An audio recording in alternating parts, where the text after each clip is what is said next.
ഇന്ന് ഹർത്താലായതുകൊണ്ട് കുറച്ച് താമസിച്ച് എണീക്കാമെന്നൊക്കെ വിചാരിച്ചിരുന്നപ്പോഴാണ് വാതിലയിൽ വന്ന് കുറേ മുട്ടണത്.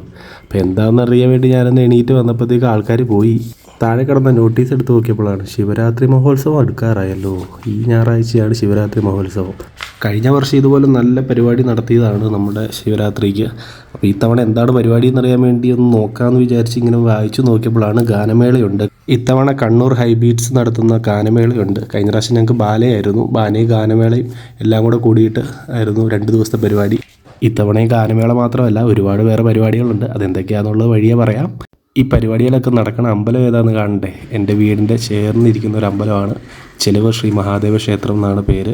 വീടിന് ചേർന്ന് തന്നെയാണ് ഇരിക്കുന്നത്. കാണുന്ന ആൽമരം കാണാൻ പറ്റുമെന്ന് വിചാരിക്കുന്നു.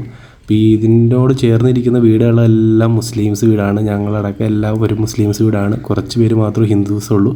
ഞങ്ങൾക്കിവിടെ എന്താ പറയുക, വേർതിരിവൊന്നുമില്ല. ഞങ്ങൾ തന്നെയാണ് ഈ പരിപാടി നടത്തുന്നതും എല്ലാവരും ചേർന്ന് തന്നെയാണ് ഈ പരിപാടി നടത്തുന്നതും എല്ലാ കാര്യങ്ങളിലും പങ്കെടുക്കുന്നതുമൊക്കെ. വർഷങ്ങളുടെ പഴക്കമുണ്ട് ഈ ക്ഷേത്രത്തിന്. ഇതിൻ്റെ കഥകളും ഐതിഹ്യങ്ങളും ഒരുപാട് ഞാൻ കേട്ടിട്ടുണ്ട്, നമുക്ക് പറഞ്ഞു തന്നിട്ടുണ്ട്.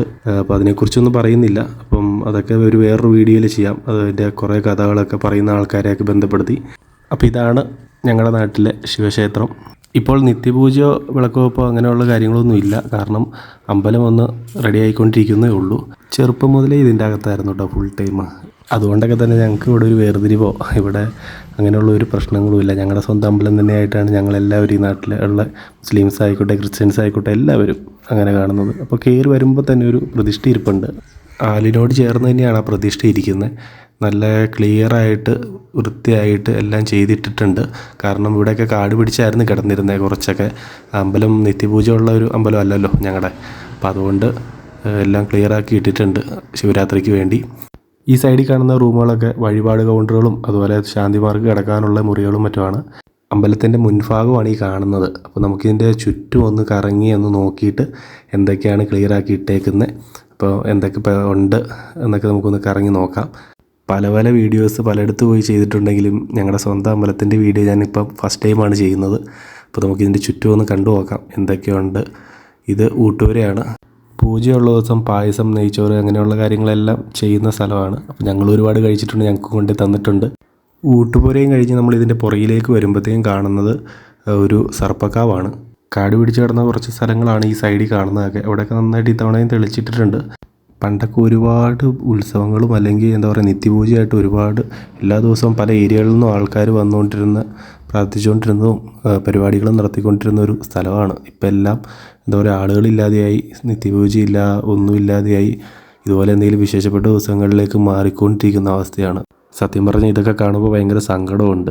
അമ്പലം ആയിക്കോട്ടെ, പള്ളി ആയിക്കോട്ടെ, അല്ലെങ്കിൽ ചർച്ച ആയിക്കോട്ടെ, ഏതും ആയാലും ദിവസം നിത്യപൂജ, പ്രാർത്ഥന, അല്ലെങ്കിൽ നമസ്കാരം, അല്ലെങ്കിൽ ചർച്ചിലാണെങ്കിൽ കുർബാന, ഇതൊക്കെ ദിവസവും കാര്യങ്ങൾ നടന്നാൽ മാത്രമേ നമ്മുടെ ചുറ്റിനുള്ളവർക്കും എല്ലാവർക്കും ഐശ്വര്യവും മറ്റും കാര്യങ്ങളൊക്കെ ഉണ്ടാവുകയുള്ളൂ.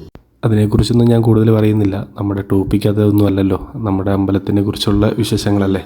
ഈ കാണുന്നത് ഒരു ചെറിയൊരു പ്രതിഷ്ഠയാണ് ആ കല്ലിൻ്റെ മുകളിലിരിക്കുന്നത്. അതിന് ചേർന്ന് നിന്ന മരം കണിക്കൊന്നയാണ്. നല്ല പൂത്ത് നിൽക്കുമ്പോൾ കാണാൻ അടിപൊളിയാണ് ആ കണിക്കൊന്ന പൂത്ത് നിൽക്കണ കാണാൻ. ഈ കാണുന്നത് ഒരു സ്റ്റേജാണ്. നമ്മൾ ഇപ്പോൾ പണിതേ ഉള്ളൂ, കുറച്ച് നാളായുള്ളൂ പണിതിട്ട്. ഞങ്ങൾ പഴയ രീതിയിൽ തന്നെയാണ് മുമ്പോട്ട് പോയിക്കൊണ്ടിരിക്കുന്നത്. അതായത് ഞങ്ങൾക്കത് ഇഷ്ടമാണ് ഇവിടെ ഉള്ളവർക്കും. കാരണം സ്റ്റേജിൽ ബാല ആയിക്കോട്ടെ, ഗാനമേള ആയിക്കോട്ടെ, എല്ലാവരും നിലത്തിരുന്ന് കണ്ട് ആസ്വദിച്ചാണ് പോയിക്കൊണ്ടിരിക്കുന്നത്. കഴിഞ്ഞ വർഷം നടന്ന ബാല, അതിൻ്റെ ഒരു വീഡിയോ നമുക്ക് കണ്ടു നോക്കാം. ഇവിടെ വെച്ചാണ് നടന്നത്. അതിന് പ്രതികാരം ചെയ്യാതെ ഈ ദേവനാരായണന് മരണമില്ല. പ്രതികാരമോ? അതിന് നീ ജീവനോടുണ്ടായിട്ട് വേണ്ടേ?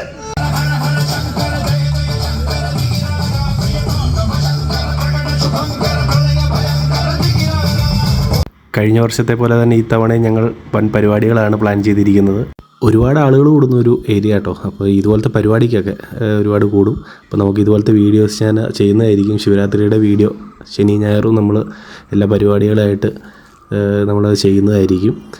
ഇവിടെയൊക്കെ ഒരുപാട് ആളായിരിക്കും. നമുക്ക് ഗാനമേളയ്ക്ക് എങ്ങനെ ഉണ്ടാവുമെന്ന് കണ്ടറിയാം ഇത്തവണത്തെ. കഴിഞ്ഞ പ്രാവശ്യം പോലീസുകാരൊക്കെ എല്ലാവരും എന്താ പറയുക നിയന്ത്രണമൊക്കെ ഉണ്ടായിരുന്നു. എന്നാൽ പോലും നല്ല രീതിക്ക് തന്നെ നമ്മൾ മുമ്പോട്ട് പോയി. ഇത്തവണ അങ്ങനെ തന്നെ പ്രതീക്ഷിക്കുന്നു. നല്ല എല്ലാം ക്ലിയറാക്കി ഇട്ടേക്കുന്നതുകൊണ്ട് അമ്പലം തന്നെ ആൾക്കാർക്ക് എല്ലാവർക്കും വന്ന് നിൽക്കാനുള്ള ഒരു അവസരമുണ്ട്. ഒരുപാട് സ്പേസ് ഉണ്ട്. ഇതിപ്പോൾ ഇങ്ങനെ കാണുമ്പോൾ നിങ്ങൾക്ക് മനസ്സിലാവുമെന്ന് എനിക്കറിയത്തില്ല. നല്ല രീതിയിൽ തെളിച്ച് നല്ല ക്ലിയർ ആക്കിയിട്ടേക്കൊണ്ട് നല്ല രസമുണ്ട് കാണാൻ. അമ്പലത്തിൻ്റെ പുറം കാഴ്ചകളാണ് നമ്മളിപ്പോൾ കണ്ടത്. ഇനി കാണാനുള്ളത് ശിവരാത്രിയുടെ അന്നാണ്. അപ്പോൾ നമുക്ക് ശിവരാത്രിയുടെ അന്ന് കാണാം.